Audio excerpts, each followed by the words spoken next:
Hello everyone, welcome back to my channel. ఈరోజు నేను మీకు చూపించబోయే రెసిపీ తెలంగాణ స్టైల్ మెంతం కూర చికెన్ ఫ్రై. ఇది చాలా సింపుల్ ఇంగ్రీడియంట్స్తో చాలా ఈజీగా ఎలా తయారు చేసుకోవాలనేది నేను మీకు ఈ వీడియోలో చూపించబోతున్నాను. అంతకంటే ముందు మీరు కనుక మా ఛానల్ని ఫస్ట్ టైం విజిట్ అవుతున్నట్టయితే మా ఛానల్ని సబ్స్క్రైబ్ చేసుకోవడం మాత్రం మర్చిపోకండి.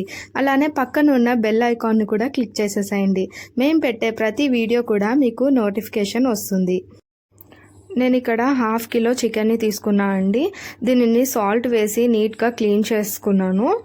మీకు చూపించబోయేది 1/2 కిలోకి సరిపడేంత ఇంగ్రీడియంట్స్ అనేది నేను చూపిస్తున్నాను. మీరు చికెన్ కనుక కిలో తీసుకుంటే ఇంగ్రీడియంట్స్ అన్నీ కూడా అడ్జస్ట్ చేసుకుని వేసుకోండి. చికెన్ని నీట్గా క్లీన్ చేసుకుని పక్కకి పెట్టేసుకోండి. నెక్స్ట్ మనం ఈ ఫ్రైకి కావాల్సిన మసాలాని ప్రిపేర్ చేసుకోవాలి. దానికోసం ఒక చిన్న మిక్సీ జార్ తీసుకుని దాంట్లోకి ఒక 10 మిరియాలు, ఒక చిన్న దాల్చిన చెక్క, 3 యాలకులు, 10 లవంగాలు, కొంచెం ఎండు కొబ్బరి వేసుకుని కచ్చాపక్కాగా గ్రైండ్ చేసుకుని పక్కకి పెట్టుకోండి. అలానే స్టవ్ ఆన్ చేసి ఒక కడాయి పెట్టుకొని 3 టేబుల్ స్పూన్ వరకు ఆయిల్ పోసుకుని ఆయిల్ వేడయ్యాక దాంట్లో కొంచెం సాజీరా చిట్పట అన్నాక మనం ముందుగా గ్రైండ్ చేసుకున్న గరం మసాలాని దీంట్లో వేసుకోవాలి. అలానే నేను మీడియం సైజ్ 3 ఉల్లిగడ్డలను తీసుకున్నానండి. వీలైనంత సన్నగా కట్ చేసుకోవాలి. దాన్ని కూడా దీంట్లో వేసేసుకొని లైట్ గోల్డెన్ బ్రౌన్ కలర్ వచ్చేంత వరకు కూడా ఫ్రై చేసుకోవాలి. నేను ఆనియన్ మగ్గడానికి కొంచెం సాల్ట్ అనేది వేస్తున్నాను. దీనివల్ల ఆనియన్ అనేది త్వరగా మగ్గుతుంది. ఆనియన్ కొంచెం మగ్గిన తర్వాత దీంట్లోకి మనం మెంతం కూర వేసుకోవాలి.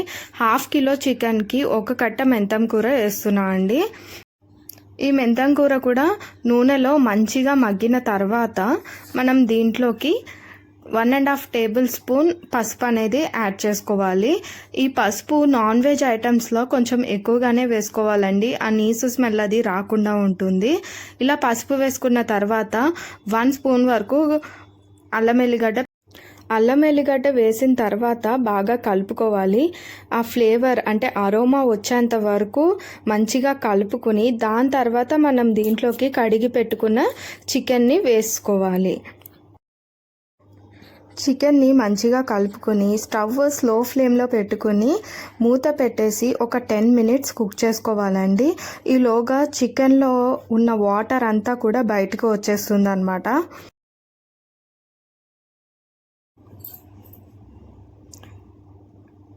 10 మినిట్స్ తర్వాత ఇలా చికెన్లో ఇలా వాటర్ వస్తుంది. ఈ వాటర్ అంతా కూడా ఎగిరిపోయేంత వరకు మనం దీనిని కుక్ చేసుకోవాలి.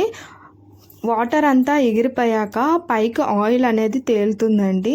అలా ఉన్నప్పుడు 2 పచ్చిమిర్చి చీరికల కింద వేసుకుని దాంట్లో వేసేసుకోవాలి. తర్వాత కొంచెం పుదీనా కూడా వేసుకుని మంచిగా మిక్స్ చేసుకోవాలి.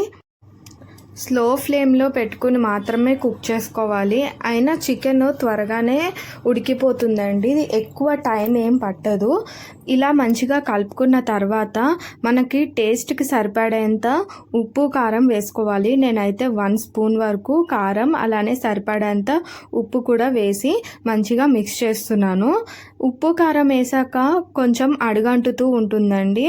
సో మూత పెట్టి అలానే వదిలేయకుండా 2 మినిట్స్కి ఒకసారి కలుపుతూ ఉండాలి. అప్పుడు కింద అడుగంటకుండా ఉంటుంది, మాడిపోకుండా ఉంటుంది. మనం ఎప్పుడు ఏ ఫ్రై చేసినా సరే అడుగు మందంగా ఉండే గిన్నెని మాత్రమే తీసుకోవాలి. ఎందుకంటే త్వరగా అడుగంటకుండా ఉంటుంది. 10 మినిట్స్ తర్వాత కంప్లీట్గా కుక్ అయిపోయింది. దీంట్లో మనం కొత్తిమీర వేసి గార్నిష్ చేసుకుంటే సరిపోతుంది. మీ అందరికీ కూడా ఈ రెసిపీ నచ్చిందనే అనుకుంటున్నాను. మీరు కూడా ఖచ్చితంగా ఈ రెసిపీని మీ ఇంట్లో ట్రై చేయండి. ట్రై చేసి ఎలా వచ్చిందో నాకు కమెంట్ సెక్షన్లో కమెంట్ చేసి చెప్పండి. ఇలాంటి మరెన్నో రెసిపీస్ కోసం మా ఛానల్ని సబ్స్క్రైబ్ చేసుకోవడం మాత్రం మర్చిపోకండి. అలానే పక్కనున్న బెల్ ఐకాన్ని కూడా క్లిక్ చేసేసేయండి. మేము పెట్టే ప్రతి వీడియో కూడా మీకు నోటిఫికేషన్ వస్తుంది. Thank you for watching. See you in the next video. Bye.